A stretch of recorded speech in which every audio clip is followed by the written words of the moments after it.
Assalamualaikum geng. Aku Poza. Apa yang aku nak cerita hari ni adalah hari tu ataupun 2 minggu lepas kita orang pergi Terengganu.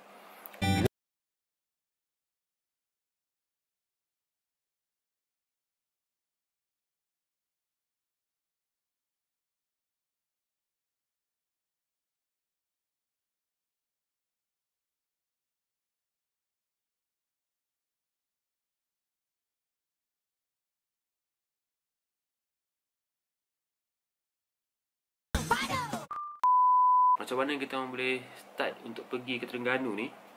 Kita orang ada aku itu masa PKP tu aku main Facebook macam biasa lah kan, buka Facebook macam biasa lah, buka Facebook cek skor sekejap lagi ada keluar satu page ni, nama dia Pulau Manis News. Kat Pulau Manis News ni dia ada satu post ni yang menarik perhatian aku. Apa kalang warisan? Kalau aku nampak kalang warisan ni macam menarik.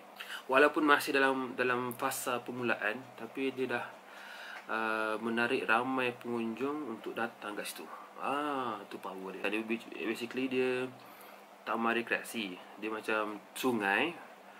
So kat situ ada buat aktiviti air lah. Antaranya macam kayaking, rowing, main boat, berenang dan sebagainya. Jadi masa aku sampai Kalang Warisan ni, Kalang Warisan ni pengkalan sebenarnya, pengkalan. Tapi orang Ganu ataupun orang native sana dia panggil Kalang, short form ataupun cara sebutan harian diorang. Okey. Lepas tu yang membuat aku tertanya adalah siapa yang buat Kalang Warisan ni? Kenapa Kalang Warisan? Kenapa sebab buat Kalang Warisan ni?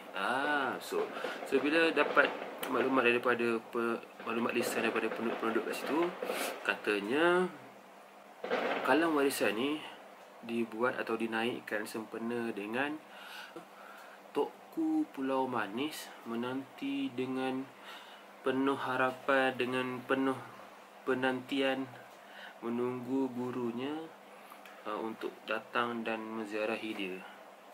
Kemudian aku tak faham, kata okey, rupanya Tokku Pulau Manis ni dia belajar di Aceh.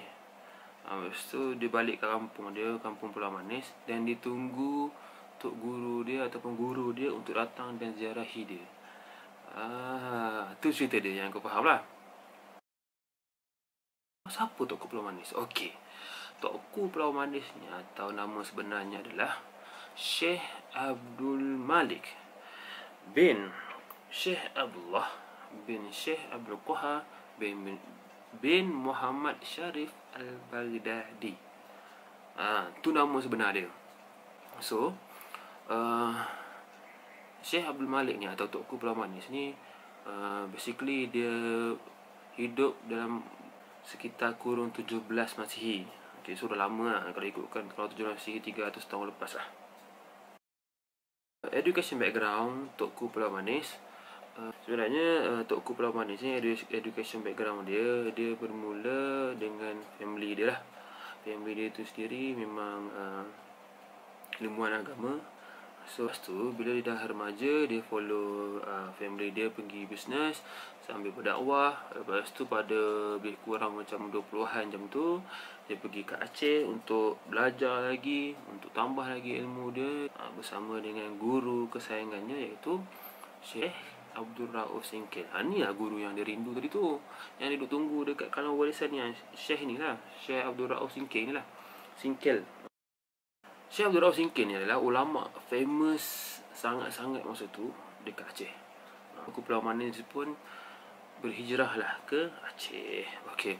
Selepas 10 tahun ataupun 10 tahun lebih di Aceh, pada umur dia 30-an jam tu, dia berhijrah ke Mekah bersama dengan guru dia tadi yang dia belajar kat Aceh tu, Syekh Abdul Rauf Singkil, ke Mekah.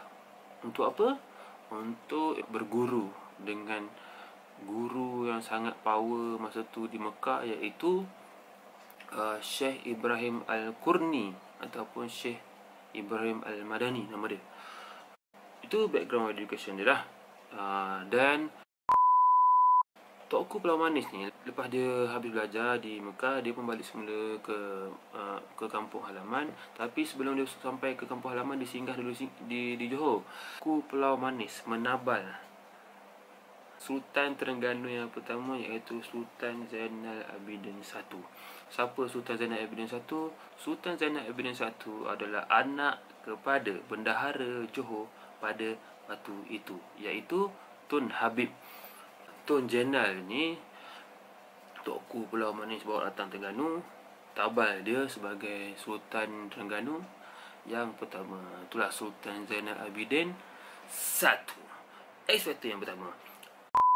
X factor yang kedua, Tokku Pulau Manis ni adalah ngarang syarah kitab Hikam Melayu. Kalau korang pernah dengar kitab Syarah Hikam Ibnu Al-Atailah, kalau mesti korang pernah dengar kan. So siapa yang buat syarah kitab tu? Tokku Pulau Manis ataupun Syekh Abdul Malik. Yang tu aspek yang kedua. Tambahan tadi pasal kitab yang ada sekarang itu kitab Syarah Hikam Melayu panggil, masih lagi diguna sampailah sekarang. Okey. Ekspektor yang ketiga, Tokku Pulau Manis ni adalah founder ataupun pengasas untuk institusi pondok di Malaysia. So Tokku Pulau Manis ni, lepas dia belajar dekat Aceh, dia belajar dekat Jawa, dia belajar dekat Mekah. So dia ambil konsep tu, dia bawa balik ke Malaysia. Basically di Terengganu dahulu, yang buat satu pondok di Terengganu. So kat pondok tu orang boleh tumpang semayang, orang boleh belajar agama tentunya. Tokku Pulau Manis ni adalah ulama besar di Terengganu. Kami berkesempatan lah untuk pergi ke makam beliau di kampung Pulau Manis lah. Kalau ikutkan dulu, makam Tok Pulau Manis tidaklah secantik ini. Dulu biasa je, normal. Tapi lepas setahun lepas, lebih kurang kan. So dia orang buat balik makam ni sebagai tanda penghormatan lah untuk Tokku Pulau Manis, walaupun sudah beberapa tahun lepas kan. Okey, makam Tokku Pulau Manis ni lokasinya adalah di Kampung Serada, Kuala Terengganu. So 15 ke 20 km ke bandar Kuala Terengganu. So senang cerita, senang saja sekarang ni. Korang buka Waze, korang boleh type je makam Tokku Pulau Manis, dia terus keluar situ. Okey, follow je. Geng, Assalamualaikum. Anda boleh follow Facebook, Instagram dan Twitter TV Sufi, dan jangan lupa subscribe channel YouTube TV Sufi untuk konten yang menarik. Okey, sokongan anda amatlah kami hargai. Sokongan anda amatlah kami perlukan. Terima kasih kerana anda menyokong TV Sufi. Assalamualaikum. Peace out.